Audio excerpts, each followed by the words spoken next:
காக்கி சட்டை போடாத ஒரு ரெவடி கும்பல், சாதி ஆதிக்க கும்பல் கொலை செய்திருந்தால் இந்நேரம் நம் சமூகம் அதுக்கு பதிலடி கொடுத்திருக்கும். அல்லது இது போன்று போராடி கொண்டு இருக்க மாட்டோம். கண்டிப்பாக ஒரு வருடமோ 6 மாதமோ 2 வருடமோ அந்த ஒரு கொலைக்கு ஈடாக 2 கொலைகள் நடக்கும். அதுதான் தேவேந்திர குல சமூகத்தினுடைய வரலாறு. ஆனால் எனக்கு தெரிந்த வரையிலும்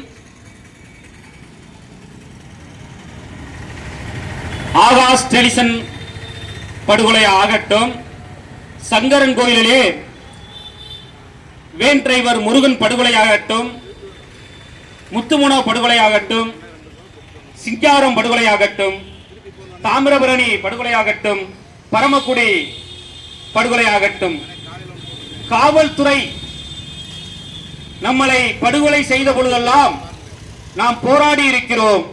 ஆனால் தீர்வு கண்டோமோ என்றால் எதற்கும் தீர்வு காணவில்லை என்றே நான் நினைக்கிறேன். உறவுகளே, அடிச்சா திருப்பி அடிக்கிறோம், அடிச்சா நாங்க திருப்பி அடிப்போம் அப்படின்னு வீர வசனம் நாம பேசிக்கிட்டு இருக்கோம். அது உண்மைதான், அதுல மாற்று கருத்தே இல்ல. ஏன்னா எவன் அடிச்சாலும் நாம திருப்பி அடிக்கிறோம். ஆகாஷ் டெலிசன் ஒருத்தன் கொலை பண்ணி இருந்தான்னா நேரம் அந்த பதில் கொலை விழும், என்னைக்காவது ஒரு நாளைக்கு விழும். ஆனா என்ன பண்றான், நாங்க கொலை பண்ணதானே நீ கொலை பண்ணுவ அப்படின்னு சொல்லிட்டு ஆட்சி அதிகாரத்தை கையில வச்சுக்கிட்டு காவல்துறை ரெவடிகளை உற்பத்தி செஞ்சுக்கிட்டு காவல்துறை ரெவடிகள் மூலமாக தேவேந்திர குல சமூகத்தை படுகொலை செய்வதும், தேவேந்திர குல சமூக இளைஞர்கள் மீது பொய் வழக்குகளை புனைவதும். பாத்தீங்கன்னா ஒரு 10 மாசத்துக்கு முன்னாடி தேவேந்திர குல வேளாளர் எழுச்சி இயக்கத்தினுடைய தலைவர் கண்ணபுரான் அவர்களை வந்து சிறையிலிருந்து வெளியில வருவ சிறை வளாகத்துறை கைது பண்றான். அப்ப என்ன அளவுக்கு அவனுக்கு தைரியம்? அப்ப இவர்களால் என்ன செய்ய முடியும்? ஏண்டா நாங்க உங்களை நேரடியா வந்து சண்டை போட்டா நீ சண்டை போடுவ, அப்ப போலீஸை வச்சு நாங்க எதை வேணுமாலும் பண்ணுவோம் அப்படின்னு சொல்லி பண்றாங்க. ஆனா நாம அதெல்லாம் வந்து புரிஞ்சுக்கிட்டோம்னா புரிஞ்சுக்கிறல. உறவுகளை 80-90களில் தேவேந்திர குல சமூகம் மிகப்பெரிய எழுச்சியுள்ள சமூகமாக இருந்தது, அரசாங்கத்துக்கு மிகப்பெரிய தலைவலியாக இருந்தது. அந்த நிலை மீண்டும் வர வேண்டும். அப்படி வந்தால் மட்டுமே இது போன்ற படுகொலைகளை நாம் தடுத்து நிறுத்த முடியும். உறவுகளை, நான் இதோட 5வது நாள் 6வது நாள் இந்த போராட்டத்துக்கு வந்துகிட்டு இருக்கேன். என்னை தோழர்கள் வந்து பேச சொல்லும் பொழுது நான் பேச வந்து மறுத்துட்டேன். என்னத்தை பேச, இப்படி பேசி பேசி நாம என்னத்தை கண்டோம் அப்படின்னு சொல்லிட்டு பேச மறுத்துட்டேன். தோழர் இன்னைக்கு நீங்க வந்து கண்டிப்பா பேசணும் அப்படின்னு சொல்லி தோழர் லெனின் தோழர் வந்து சொன்னாரு.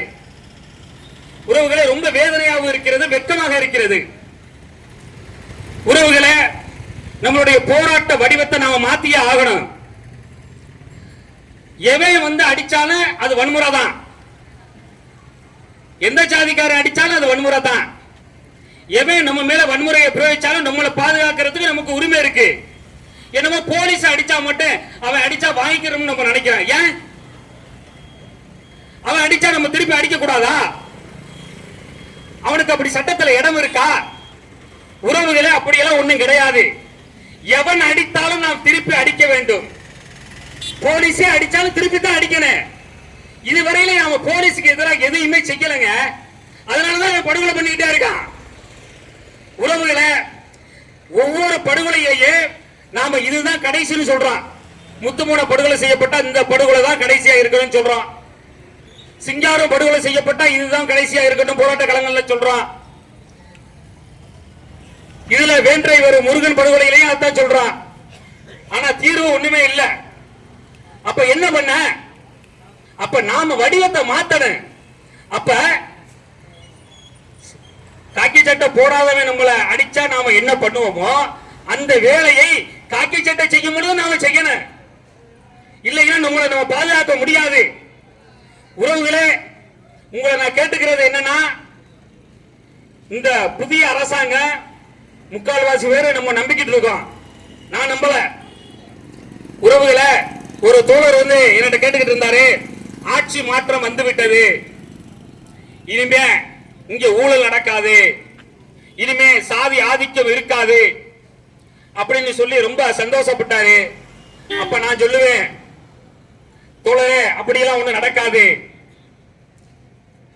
டிஎம்கே காரன் எப்படி இருந்தானோ, ஏடிஎம்கே காரன் எப்படி இருந்தானோ அதே போலதான் தேவைக்கா விஜயும் இருப்பாரு.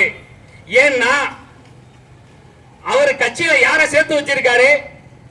ஏடிஎம்கே உள்ள ஊழல்வாதிகளையும் டிஎம்கே உள்ள ஊழல்வாதிகளையும் சேர்த்து வச்சிருக்காரு. அவர் எப்படி நல்லது செய்ய முடியும் அப்படின்னு கேட்டேன்.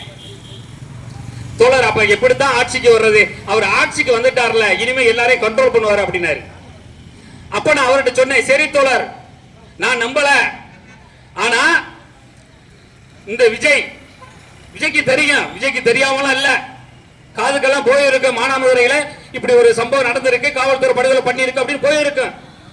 சரி, அவர் ஒரு 10-15 நாள் எடுத்துக்கிறேன், ஆனா ஒரு மாசம் கூட எடுத்துக்கிறேன்.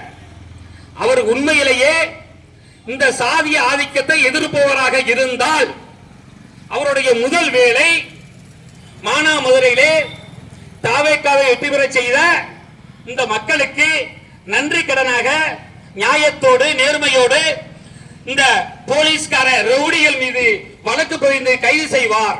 அப்படி கைது செய்தால் நீங்கள் சொல்வதை நான் நம்புகிறேன் என்று அந்த தோழரிடம் சொல்லி இருக்கிறேன். தோழர்களே, ஆனா எனக்கு மட்டும் நம்பிக்கை இல்லை, ஆனா நடக்குதான்னு பார்ப்போம். ஆக இந்த தாவேக்காவும் இந்த மக்களை ஏமாற்றினால் நாம இங்க உள்ள இளைஞர்கள் ஒரு 100 பேராவது வழக்குகளை சுமக்க தயாராக வேண்டும். அப்படி வழக்குகளை சுமக்க தயாரானால் மட்டுமே இது போன்ற படுகொலைகளை தடுத்து நிறுத்த முடியும்.